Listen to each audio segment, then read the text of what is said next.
A recent article by Forbes magazine came out saying that intuition is the highest level of intelligence. Today we're going to talk with Paul O'Brien, who wrote the book Great Decisions, Perfect Timing, Cultivating Intuitive Intelligence, so you can learn how to do this. We'll be right back.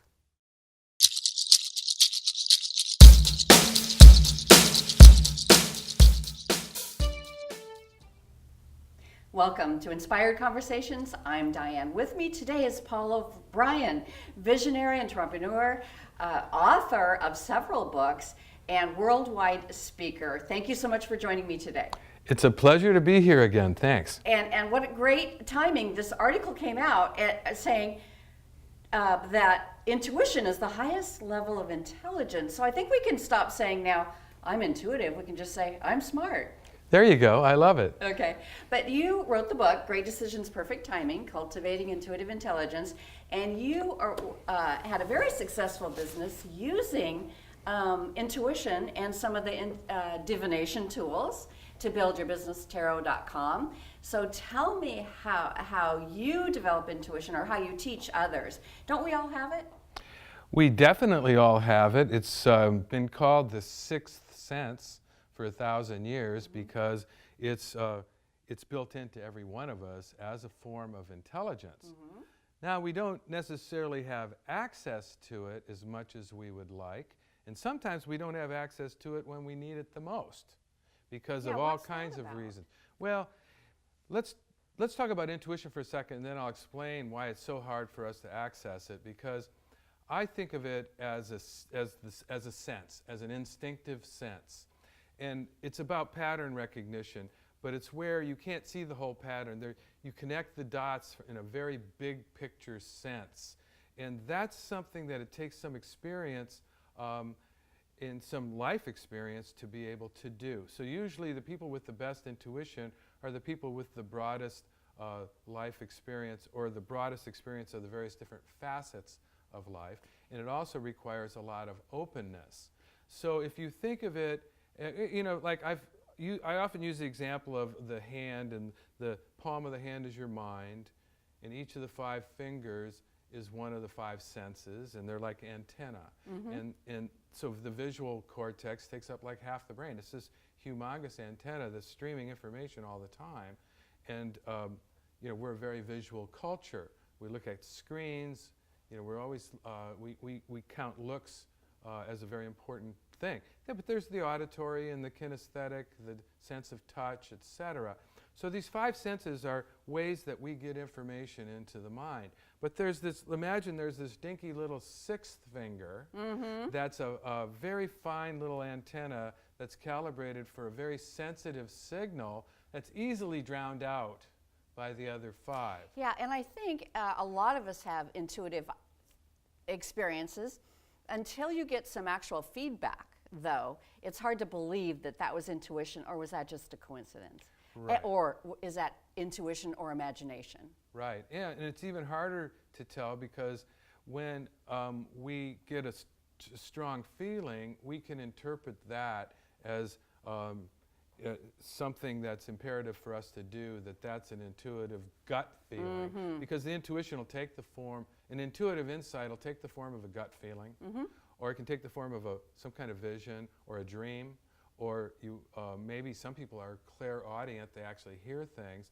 Most people, it's a gut feeling. So how do you tell the difference between an intuitive feeling and strong feelings that you have? Right. And usually people are motivated by strong feelings. Like worry or fear or anxiety or guilt or greed or lust. Just strong feelings compel us to take action, and then we imagine, well, that's the right thing to do. Well, actually... So we're led, in that scenario you just gave, we are being led by our feelings, and we're trusting that our feelings are the truth? Yeah, we're trusting that our feelings are an accurate indicator of what we should do. They certainly are an indicator of what's on our mind. Mm-hmm. They're certainly an indicator of something that might be very important to us. They offer information. I mean, it's nothing wrong with having strong feelings, but they actually get in the way of intuition, because intuition takes the form of a very subtle and very fine feeling. Like used to call it the still small voice. Well, you can't hear the still small voice if you're overcome by strong emotions, or if you're distracted all the time. And so people actually don't have very much access to their intuition because we're so busy. Our minds are so busy.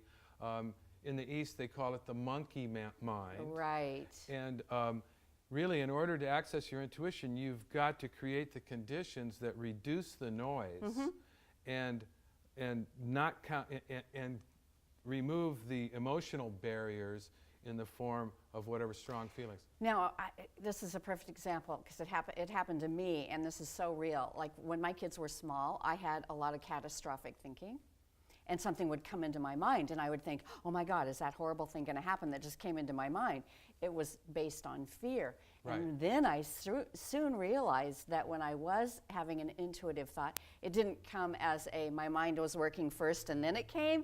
It just came without any context. Is that right? That is a pretty good example, and you can cultivate the conditions that allow that to happen more often, which is really why I wrote the book. Because the way most of us live in this busy, cluttered,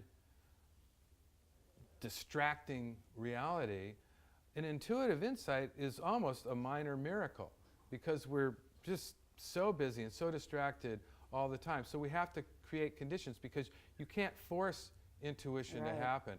And when you need it the most is when you're upset or when you're afraid or when you're having these thoughts that are overwhelming you. That's when you really might need to make a decision and you can't access your higher intelligence. So in that article, that Forbes article, which was great, he talks about it as one of the highest forms of intelligence. I couldn't agree more, but it's not something that you can turn on like the intellect. You can't read it in a book, although you're going to give us some tips on how to cultivate it. Yeah. Right. So the way that we cultivate it is we have to differentiate from feelings that are the product of ego, which is protecting us, or striving for some grandiose vision or some, big desire. And how do you know, though, that it's an ego-driven thought or not? Well, first of all, let me say there's nothing wrong with ego. Right. But it's not, it has a job to do for us. It gets things done. It protects the boundaries. It's a very important part of our mental configuration. But the way that you can tell the difference of something that's in alignment or that could be an intuitive impulse is it in alignment with your heart? So I call it the heart check method. It's in the book, Great Decisions, Perfect Timing. So in other words, you can ask yourself the question, is this thing I want to do or this thing that I desire, is it good for everybody, not just me? So in other words, you take into account the collective good. It's okay to get what you want, but it's really super fine to get what you want if what you want is going to be good for everybody else. Can you teach that to the politicians? I wish, and there are some politicians. I mean, because that was the perfect scenario that's popped into my mind is, well, they don't do that.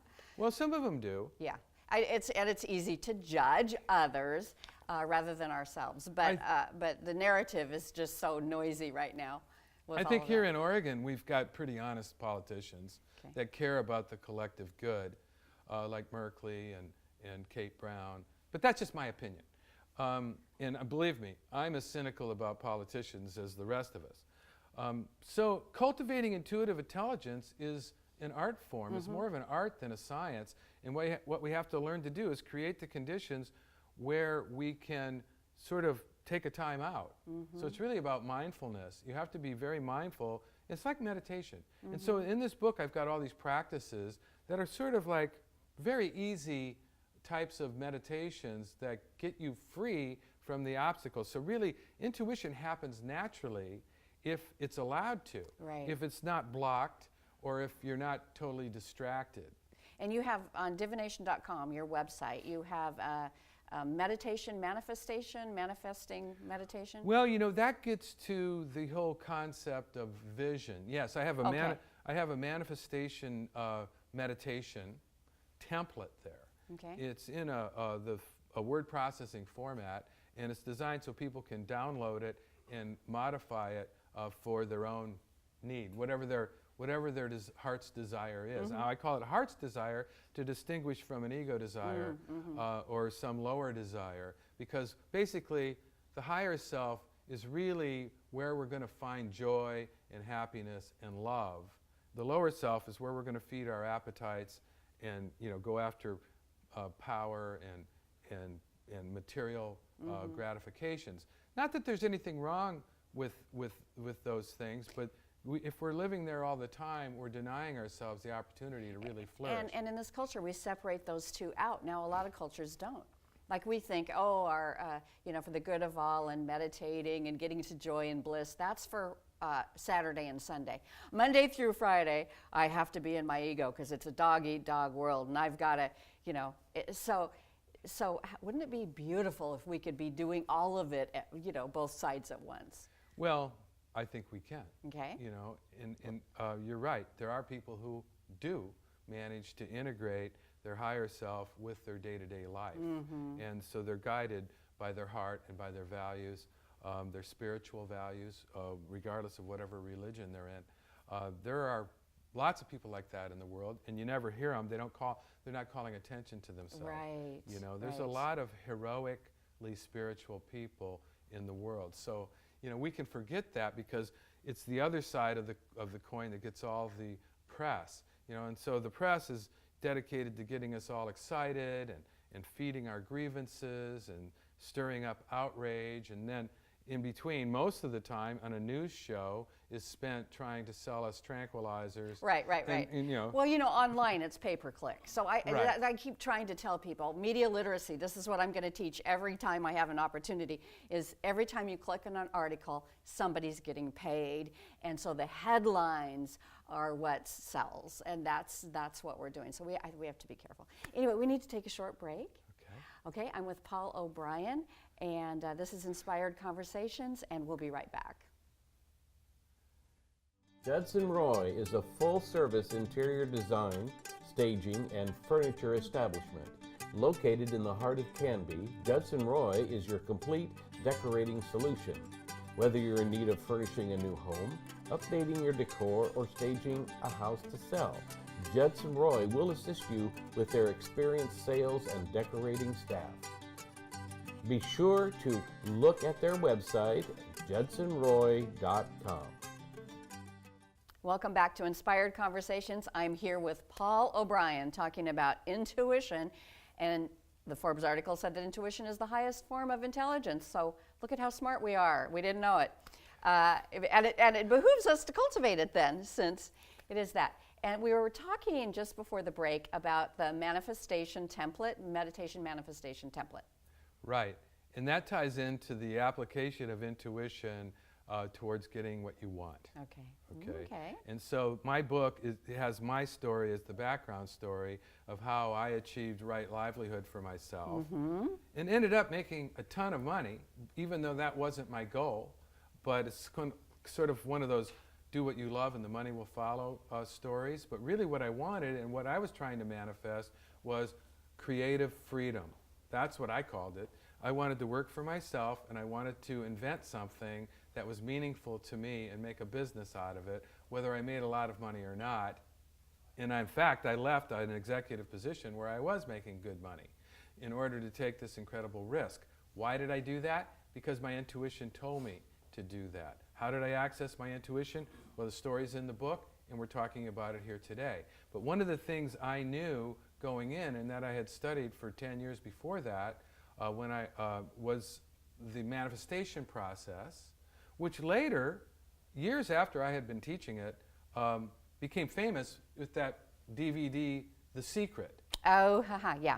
Which is all about the law of attraction. Right. Okay, well, the law of attraction is part of it, but I found The Secret to be limited and it's leaving like two of the most important steps out. So there were 5 steps to it. So I figured out the last 2 steps, and I made a 7-step manifestation process as a kind of a guided meditation. Okay. And then I would customize that depending on what it was I was wanting to manifest, which was depending on my heart's desire. What was meaningful for me?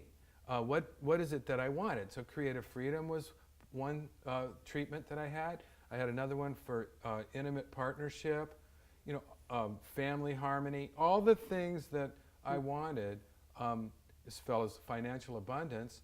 But I was really focused when I was starting my business on creative freedom. So, and you use this template or something like that to meditate to assist in the manifestation, Right. assist in making it happen? Because I see people out there and they just heard you say, you made a ton of money doing what you love, and everyone's going, well, I want to do what I love, but how do I make something's, it's kind of like, how do you connect the dots? Right. Well, you go to divination.com and look at the resources section, and you download my manifestation template. It's called the Manifestation Meditation. It's easy to find. You download it, it's a Word file, and then you edit it to suit yourself. And all the instructions are there on the website and in the document itself. And so then you're going to declare, there's 5 steps. The first step is acknowledging creative power. In other words, there's a creative power in the universe that you can tap into. Isn't that an exercise also in getting out of your ego? Yeah. Doesn't that help you? Absolutely. Yeah. Absolutely. That's what it's about. So this is something that you customize for yourself, and you read it to yourself every morning. So I would sit down in a meditation position, and I would read this thing every morning. And so you declare whatever it is that what your desire is, and you make sure it's in alignment with what's good for you and what's good for everybody else. And your current responsibilities? Right. So the first step is acknowledging creative power. The second step, or call it God or higher power, whatever you like. And the second step is identifying with creative power. In other words, okay, creative power is in the universe. I have access to it. And if I identify with it, I'm accessing it from within myself. And saying it makes you, or helps you believe it. Right. And isn't that what it's about, as long as you believe it? Yeah, it's an affirmation of the truth. And then the third step is you declare your good. You say, I see myself right now having the perfect occupation that's meaningful for me. And then the fourth step, there's more to it than that, but then the fourth step is the step of thanksgiving. I give thanks for this beautiful reality that's in the manifestation process right now. Gratitude. And then the fifth step is release or allowing it to unfold according to plan. You can call it God's plan, you can call it divine providence, but the point is that you're allowing it to take shape in the way it wants to take shape, and you're letting go of the details. Oh, because if you're holding on to how it's going to happen, you're probably going to miss the way that it could really happen. Yeah. Yeah? You don't say, I want to have a relationship with somebody who's got blonde hair. You don't? Well, I'm sure a lot of guys say that about you. But no, you say, I want to, if you care about hair, Right. you might say, well, I want somebody whose hair is attractive to me or whatever. Right. So be open. There are a lot of to the people who say, oh, you details. should be very specific, Yeah. and you should specify. That is what we keep hearing in those spiritual Yeah, see, I think self-help books. I think that's totally off. I think you want to focus on the essence of what it is, not the form. Let form follow essence. That's hard for people. It's a very good advice for relationships, too. Yeah. People try to make relationships fit into some idea that they have of what the form should be. Sure. Instead of creating a connection and letting the form follow from that. Letting love happen without telling it, well, it's got to be exactly this way or that way. So that's step 5, allowing it to take shape, knowing that it's taking shape right now, even though you may not have any concrete evidence whatsoever. Because the law of attraction, you are attracting it to you, and it's attracting you to it right now, even before you get to see any proof. That's another hard one. Yeah, It's like, well, I'll believe it. How many times have we said, I'll believe it when I see it? Well, that becomes much easier after you've done it a few times. Yes. I Okay, bet. and then I added a 6th step. Those 5 steps came from Ernest Holmes, who was the founder of religious science, which is a New Thought Christian religion. And he invented that in 1930, and then the Abraham Hicks people picked it up. And the secret was basically a distillation of the Hicks and of this whole thing. It was a great marketing tool, that's and the title was, everybody would know. It's like when you're 2 years old. What's the secret? Yeah, exactly. So it kind of went to our primal. It was good marketing. It needs. was great marketing, and it did fantastic. Yeah. And of course, Oprah saw it. She liked it, and then they got an Oprah a bunch of times, and became a huge thing. But really, what it was saying was a little misleading. First, it was very materialistic, and it basically implied that, well, if you just want something really, really bad, and you think about it all the time, Yeah. Like your head's it's going to come to you. explode. Yeah. That's all you really have to do. Is just crave it really bad, and think about it all the time. That sounds like from what you said, that's the opposite of what you should do. Exactly. And so then I created this sixth step. I added a sixth step to it because I found through trial and error that it really made all the difference. And I call that emotional magnetization. And I added that to Ernest Holmes. What that means is, okay, I've gone through these 5 steps. I've given thanks. I'm allowing it to take its own shape. And now I'm feeling it. And I'm sitting here and I'm feeling the joy of it, as if it's already manifest. Nice. That really makes you magnetic. And then the seventh, that sort of feels good. then guess what the 7th step was? Visionary decision. Okay. you have a formula for that, and we that's need what the to whole book's about. We need to kind of give that the steps quickly because we're running out of time. Okay. But so you have developed visionary decision making and a formula for it. And that is also part of the Forbes article that said, intuition is the highest level of intelligence. But it's not just your intuition, it's what you add with it. So what are the things that you add with your intuition to make the best decisions? Well, you can use logic to help you sort out your options. Okay. Once you have a vision, it's got to start with a vision, a heart's desire, if you will, which is something that is related to who you are and to what fascinates you. And there's a whole thing in the book about how you can determine that and how you can figure out what is your natural fascination. So you got to start with the what. What is my desire? Okay. And then you can use logic to figure out options or different ways, or just get rid of options that aren't good. So usually logic is very good at sifting and sorting and determining, what's not a good fit or and so I've got a whole chapter on logic in the book too, because there's a logical process that's much better than pros and cons in the book, and I show people how to do that. So you go to logic first, and of course one of the logic questions is this going to be good for everybody? Okay. Or is this just me trying to beat somebody out of something or trying to compete, and if I get this, is it going to take something away from somebody else? So that's where logic can help you. And then you can go into this manifestation process. And you can also use divination if you want to. And I've got a whole chapter on that.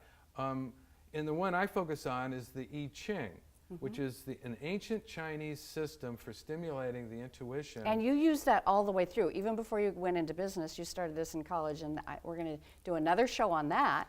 But that, I think, was a skill you had honed really well. Right. Well, I learned about it when I was 19, and that's kind of a funny story, but we'll tell that on another episode. Okay. But yeah, I used it in every adult decision I ever made. I would consult it. I wasn't looking to be told what to do. Right. I was looking for options, and I wanted to stimulate my intuition to think outside the box. Now, these things, these big decisions about changing jobs or getting married or where to go to college, these big decisions need to be driven by intuition, not logic. I mean, logic helps sort it out. It's part of the process of the visionary decision-making process. But really, it wants to be led by intuition, because these are big questions that can determine your success and happiness in your life. That's why I wrote the book, is because decision-making is the royal skill. It's the CEO skill. Wow. Okay. We are out of time, but Paul, that is absolutely one. I mean, that was just jam-packed with strategies that people can really. I hope you take notes or took notes when you see the show, so that you can really incorporate it. And of course, Great Decisions, Perfect Timing, Cultivating Intuitive Intelligence has it all in here as well. And our website tells you how to use the I Ching if you want to. Divination.com is full of resources. And we'll have that up on the screen. Divination.com. Thank you so much. Thank you. Thank you for being with us again and on Inspired Conversations. We'll see you next time.